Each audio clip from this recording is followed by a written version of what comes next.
were you not there? They said yes. You went to the funeral? Yes. So why did you continue paying him?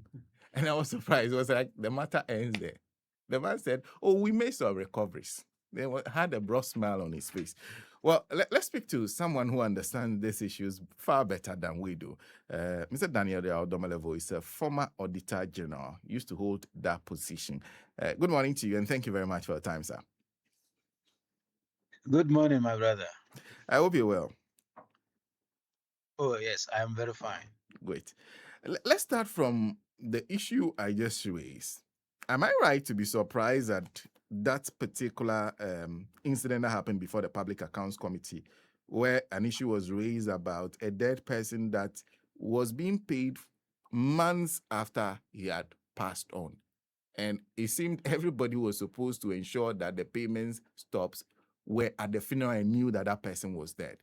Am I right to be surprised at such an incident? And how often do you encounter that when you're doing your work at the auditor as the Auditor General?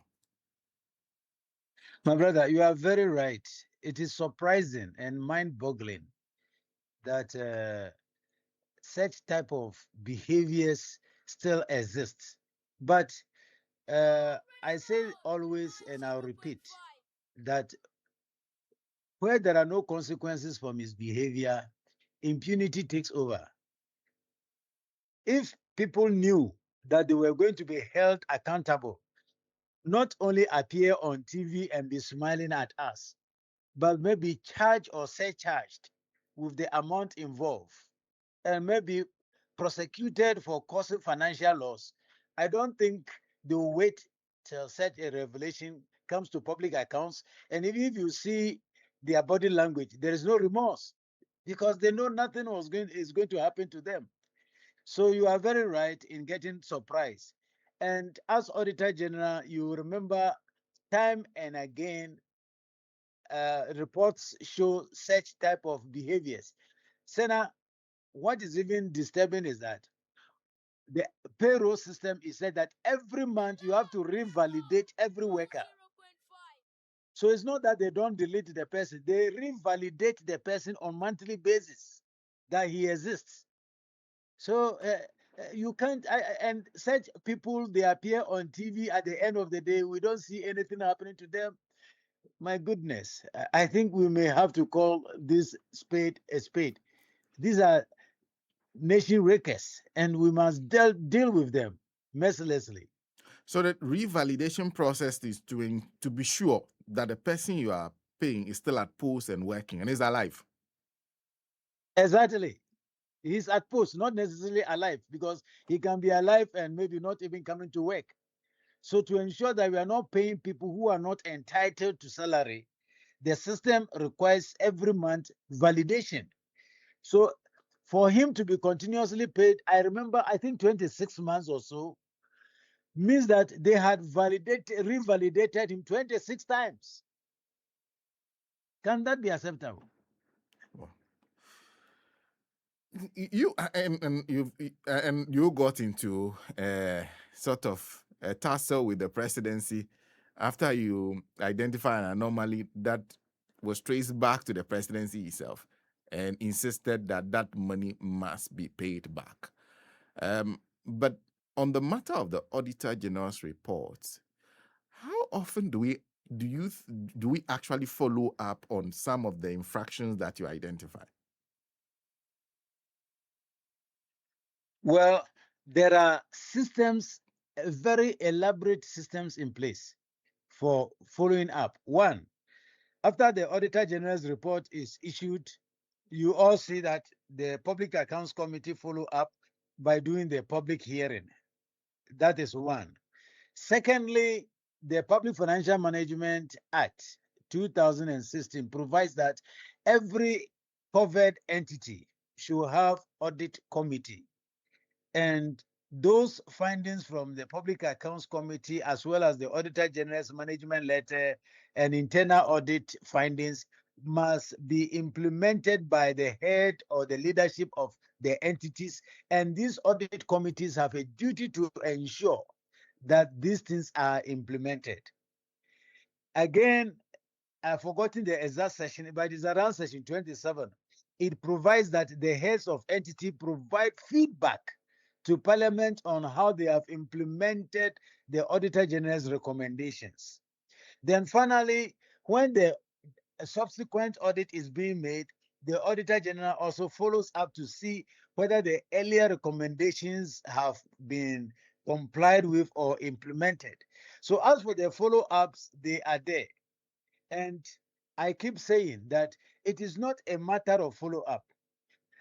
The point is that because there are no consequences for these misbehaviors, it doesn't matter the number of times you check on the MDAs, they will not do the right thing. So it is necessary we make sure there are consequences. You misbehave, you face the law, you face the sanctions, you face the penalty. If until we do that, public servants, they normally behave as if, well, it is not my money, as if they are also not taxpayers. It is part of their money.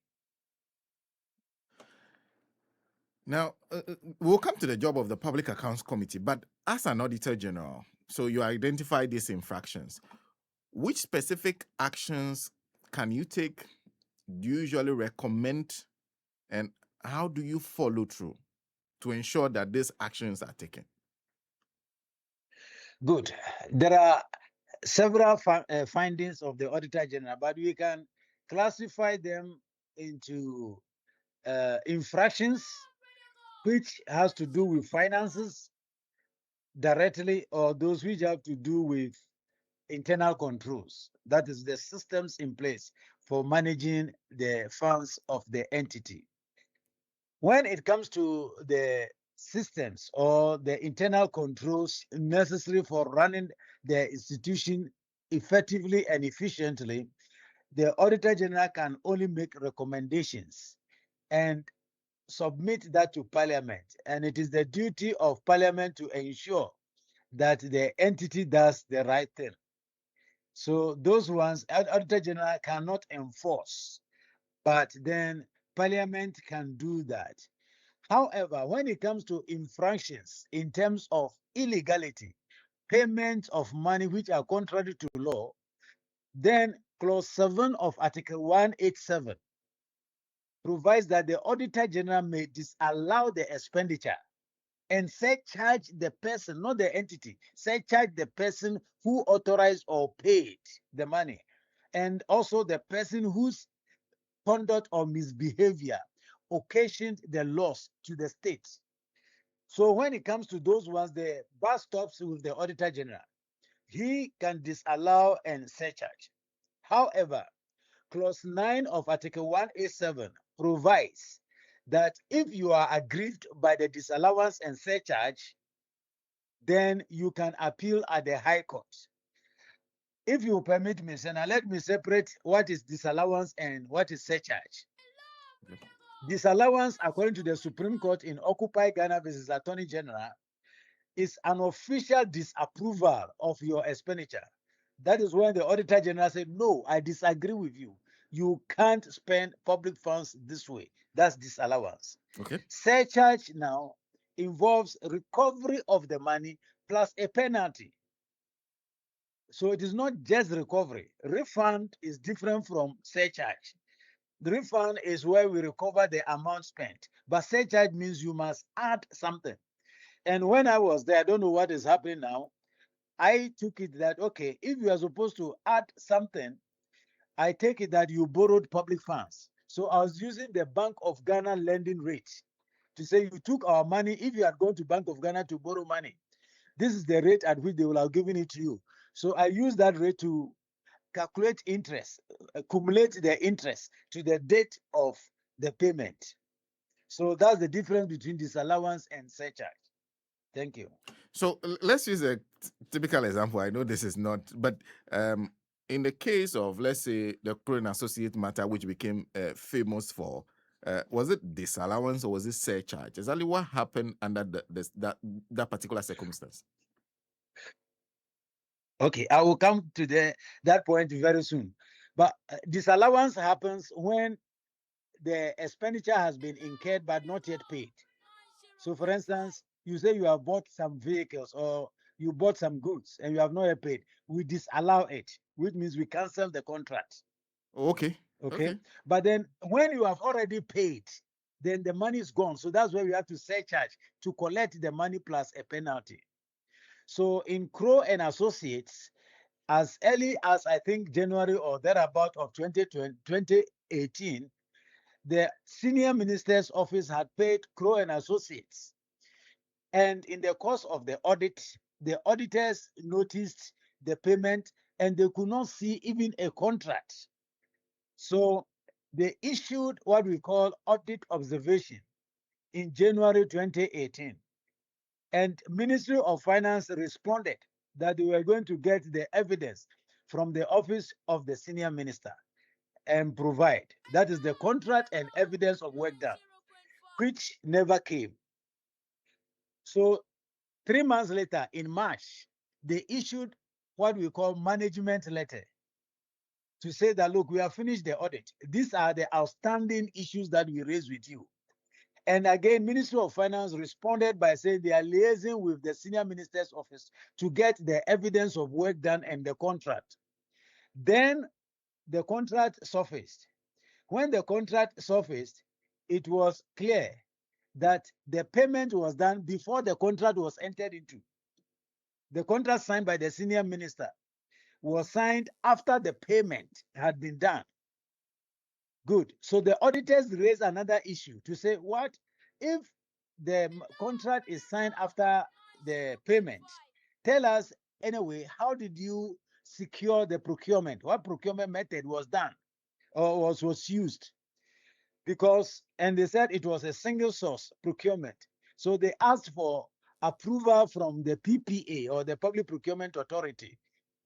Where is that approval which is required by Section 40 of the Public Procurement Act? Give us that approval. Interestingly, the approval which was given to the auditors also came after the contract. Saying, I don't know whether you are following it. So you made payment Yes. before you go into enter into agreement, the contract. You made the contract before you go and get approval to enter into the contract. And even when you look at the approval they brought from Public Procurement Authority, it was not for the senior minister's office. It was for Kandapa's office. It was addressed to the Minister for National Security, not the senior minister. All these, Justice Efia brushed them aside and said she was satisfied because, if you remember, I was sent on leave by the president to go on 167 days leave, and the following day, my successor, the current Auditor General, issued a report that he has gone to see evidence of work done, and he's satisfied. So Justice Efia ignored all the infractions we brought before her and set aside the disallowance and surcharge against the senior minister. I see. Can you, as an Auditor General, as part of your work, recommend prosecution? Yes, we do that. And but you know that the powers of prosecution and Article 88 of the Constitution lies in the hands of the Attorney General. So if you were privy to see any of the disallowance and surcharge certificates, you see that all of them that I issued, with that exception, was copied or copy was addressed to the Attorney General. Because we know almost all the disallowance and surcharges also have some criminal implications, which the Attorney General may be interested in. I, for instance, thought this senior ministers one involved also causing financial loss to the state, because you don't just pay people without doing the work and without following the due process. And what surprised me in that case again is that the senior minister was, after 2 years, able to produce evidence of work done, which was acceptable to the court. So if that evidence existed on 2 occasions when the auditors asked for it, why was it not produced? So that is the challenge we have. However, I am very happy that now it looks like there is a mechanism in place where Attorney General is going to work with the Auditor General. That is what I called for. I remember very early in my office, when I was in office, I went to see Gloria Kufu and said, look, we are auditors. We don't have the mandate to prosecute people. I can disallow and surcharge. But even when I finish surcharging, it becomes a right for the government to use the civil procedure to recover the money. So let's work together. And she identified a certain lady, I've forgotten even her name, who was working with us. But it was very difficult to find her. Every time she's in court, she's traveled, she's that. So anytime we needed help, it didn't happen. And because of the story you tell and the collaboration that you now perhaps see between the current Auditor General, who is a successor, and then what the president is trying to do, establish that collaboration. You talk about how you attempted it. How important would that be to ensuring that these prosecutions that are necessary are made? It is extremely important, and Senator, permit me to commend the president, because the voice, the tone at the top is very important, and the money is due. But if the money is due, it now needs the civil procedure of the Attorney General. Again, if you go under Article 88, civil actions of the government are taken by the Attorney General. So it is the Attorney General's office who must come in. So now that his boss, the president, has asked them to come together and work together, I think is the most important thing and the commendable thing that has happened. So that anytime Auditor General disallows and surcharge, the Attorney General may not have to look at it and see whether I have to take 2 actions or 1. In some cases, he has to take only 1 action, that is to recover using a civil procedure. But if there's a criminality also involved, then the Attorney General may have to take 2 steps. One is the civil procedure to collect the money, and the second one is prosecution, which I think is fantastic. And I think some people say it is not going to bring anything. Yes, it will bring nothing if after this they go to bed or they go and sleep. But if they actually want to run with what the president has set in place, I am sure we will see something very positive. And further to that, there's the establishment of the designating of special courts. Now, based on experience with, I think you mentioned a certain Justice Efia, what form do you think those courts should be? Is it also important to have judges who have some special skills? What do you think? Yes, I heard of the special courts, and I also follow some radio and TV commentary where people say special courts have been in existence for a long time, so it is nothing new. Yes, we had fast track courts, and even when the disallowance and surcharge started, the then Chief Justice, Justice Sophia Akufu, Chief Justice Sophia Akufu, she actually dedicated a number of courts where disallowance and surcharge appeals could be made. Justice Efia's court is one of them. In fact, when Enini Yabua also came as Chief Justice, he made a little bit of changes, but then we had dedicated courts.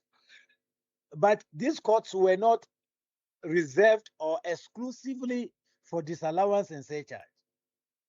So, Senator, what happens is at times you go to court only to pick a date.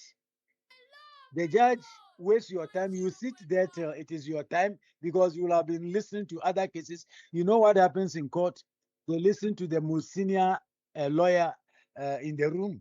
So if your lawyer happens to be a junior one, which most of the lawyers in audit service were, I don't know what their positions are now, they have to wait till the senior lawyers finish their case. Then your case is called and you thought you are now going to have a hearing only for the judge to postpone the case. At times they speak 5 minutes, 10 minutes, and the case is postponed the next 2 or 3 months. And that is a bit disturbing. So I am expecting that there's a move away from that. They should have courts, which if they start sitting, then they devote their attention exclusively to the audit report, because the issues and the infractions there are plenty. If they are just going to take it as cut off their already existing schedules, then it's going to be difficult. My proposal again also is that it is good we have these tribunals which our constitution provides for, because at times the judges themselves, their appreciation of the financial issues is a problem. They may not appreciate evidence. So at times, I propose that it is necessary they set up a tribunal if they will do that, which was promised before. I think somewhere in 2024, I heard those promises. There should be a tribunal where there will be experts, maybe one public financial management specialist, one maybe engineer or architect or somebody to give a technical background of the issues. And then the issues can be addressed with the guidance of the lawyer who or the judge who will be chairing the tribunal. I think that will serve the interest. But quickly, Senna, if you allow me, I also believe that we must make some other changes in the legal framework if Okay. this initiative is going to work. One, I think the issue of reverse burden or unexplained wealth must be enacted clearly into our laws. Corruption is one offense which is very difficult to prove. So if it can be established that, Daniel, you were Auditor General for 4 years, your salary was 20,000, but then you have in your accounts 20 million. Yes, evidence that you have that money. Then it is for me, the onus should move to me to prove how I generated or got the 20 million within the 4 years. If I'm not able to prove that, then I should be deemed guilty. And as a resemblance of that is under section Article 2864, which says that between your first declaration of assets and liabilities and the second declaration, if the growth in your property is not in tandem with your known sources of income, gifts, borrowing, etc., then you acquired those assets illegally. So if the Constitution has that, I think we must enact a law to ensure reversed burden. All that the prosecution has to prove is that there is evidence that you, Senna, you own that house. Yes, evidence that you own the house. Then you must now explain to us, as a public servant or as a Ghanaian who is not working, by which magic you got that house. I think if we don't pass that law, it is going to be difficult winning these cases. That is one. Two, I'm proposing that there should be an enactment to bring finality to litigation on corruption cases. We must put a time limit and say, Mr. Judge or Madam Judge, you must finish trying this case within 6 months. If you heard the Chinese former agri minister's case, he was tried within 3 months. In Ghana, it will go on for years. So we must enact a law which will first say the trial must be completed within 6 months or 7 months or 9 months.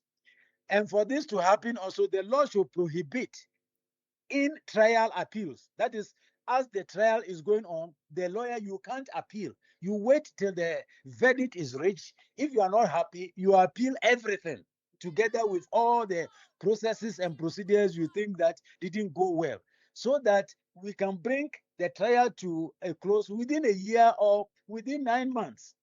Then I also think we need to change the Internal Audit Act, so that we can make internal auditors independent of the principal spending officers who they are supervising or auditing.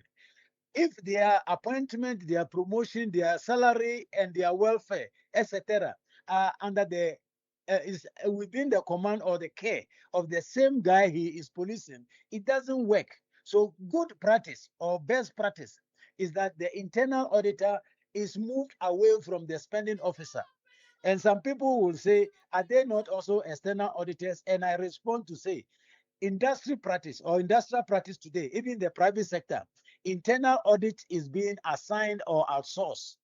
So the internal auditor does not necessarily mean to be a staff of the MDA. External institutions or accounting firms are engaged to provide that internal auditing assurance to management. So we may have to do that also. Then finally, Mr. Sena, if we can also revisit our assets and liabilities declaration, which we have been talking about all these years. I declared mine about a month ago when they appointed me as the chairman of the YOCO board. And I said, this is a complete waste of my time. I fill a form and give to Auditor General and say, I've declared my assets to him. I don't think this is what we call declaration. So that law must change, so that there will be verification, if not publication. I will go for publication, but many people are against publication. But at the minimum, the Auditor General should have a team ready and prepared to go and verify the house that you say you have, or the car that you have, and the papers, everything to show that it is yours, so that you don't deceive us by anticipatory declaration. That is, you are appointed a minister, you think you are going to build a 6-bedroom house on your plot, so you declare that you have a 6-bedroom house on that plot, so that during the term of office, if you build it and you finish office and they ask, you say, take my declaration before coming to office. It has, I was having it before then. So these changes, I think, if the president will do it, including increasing the capacity of the court, the 24/7 or the 24-hour economy should also go to the court. Why should we not have court sitting in the night? I saw 824 new lawyers being called to the bench. They should engage some of them even on part-time basis. If the judge closes for the day, another judge should come and sit in that court and listen to maybe these infractions, maybe from 6 p.m. going, so that we can have more time and fast track the hearing process. Thank you. Fantastic. Anyway, because you talked, because of what you talked about, I wanted to ask you, because there's Senor Kinlaki Sylvester who is listening to us. Now he says the oral is too slow in action. There are many people who hold this opinion. Do you think that the current, you said, you talk about reverse bidding, the current arrangement will make it difficult for oral, many of the cases that will be brought under oral to be executed within a very short time frame? Yes, I think the legal framework, the institutional arrangements as they are now, will make it extremely difficult, even if it is possible, but it will take a very long time for us to get there. Because you wait, they have started putting some people before court. You will see they will appeal, go to the appeal court. Court of Appeal may rule after some months, then they go to the Supreme Court, and it may take some months before it is determined, and then they come back. And when they come back and there's a small disagreement, they appeal again. You remember how these cases they travel. You know of cases we travel more than 4 years, etc. So if we don't do the changes that I'm talking about, and again, given the current legal arrangement, even if you have embezzled funds and we can find the money in your account or in your house, the law requires that you should prove, the prosecutor or the prosecution should prove beyond reasonable doubt that you stole those monies. How is he going to do that? So proving that is extremely difficult. And we must understand that corruption is not like the other crimes. If you murder, at times there may be somebody who witnessed the murder, or somebody hiding somewhere who saw it, or there may be some traces of evidence that can use that you went and did this because the knife you used in killing or the bullet was head, or you have the gun, etc. Those evidence. But when it comes to corruption, it is very difficult to trace. One, because it is done in secrecy. Nobody will do corruption in the opening. Two, the people who do it are very intelligent. So they will wipe all the audit trails, all the evidence that you need to use in establish that they took it. And three, they become extremely rich and powerful, so that they can buy even the prosecutor, they can buy the judges, they can buy their way through. So we should treat corruption differently from the way we treat all other crimes. And mind you, Senna, corruption is not a crime against an individual. It's a crime against the whole state. And the way we treat it is disturbing. If, Senna, tomorrow you are accused of, God forbid, stealing somebody's 100 Ghana cedis, the trial will go as quickly as fire. bushfire. But then, if you are a senior public officer and you are taking billions from the public funds, which we should use to construct our roads, build our schools, hospitals, etc., the trial will go on till Jesus comes. That is not right. We must fix the legal system. Well, let me conclude with you by asking you, because we all watch the Public Accounts Committee. What role do they actually play? Is it just about the public hearings? How do they facilitate ensuring the surcharges, the disallowances, the prosecutions are done? Thank you. When it comes to disallowance, surcharge, it is not the mandate of the Public Accounts Committee. It is an exclusive mandate of the Auditor General. That is my view. However, if they think an expenditure should have been surcharged and it was not, like the one you were talking about, you said somebody died 26 months and he was still on the payroll and they were validating it. If I were the Public Accounts Chairman, I would have referred it back to the Auditor General and said, go and disallow this and surcharge so that the person can feel it. So they can do that. But currently, to be honest with you, I think what they have been doing is not becoming as effective as we expected. Why is it so? Because people appear, they try to disgrace them, maybe open them to public ridicule.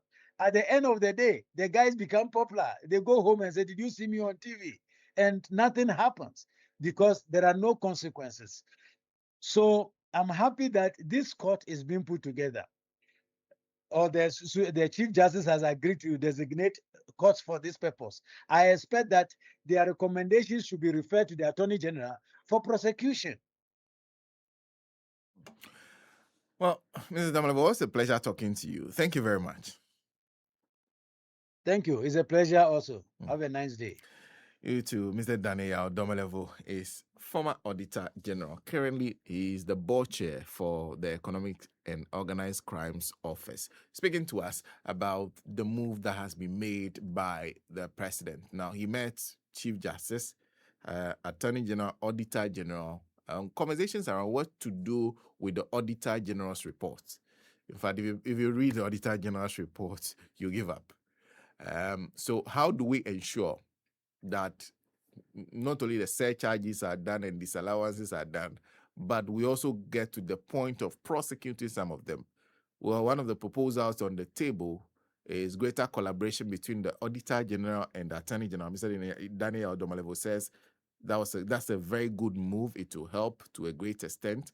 And then there's also the matter of the special courts. He also made some very interesting proposals that includes the reverse bidding, that if we find that we put you in office, if we calculate your salary over a period of time, you cannot afford the house you are living in, the house you've built or the houses you've built, then the burden now shifts to you. So you prove how you built those, that I built those houses genuinely from some income. So the burden shifts to you instead of the people who have brought the matter against you now having to prove that you did not build the house genuinely, among others. So that proposal, Charlie, that one there, I agree with completely. I agree with completely. Lenya tepewe medasi avawala dele awavanawe nyatefe ya jome die nwolo ne tedeto ahogodogo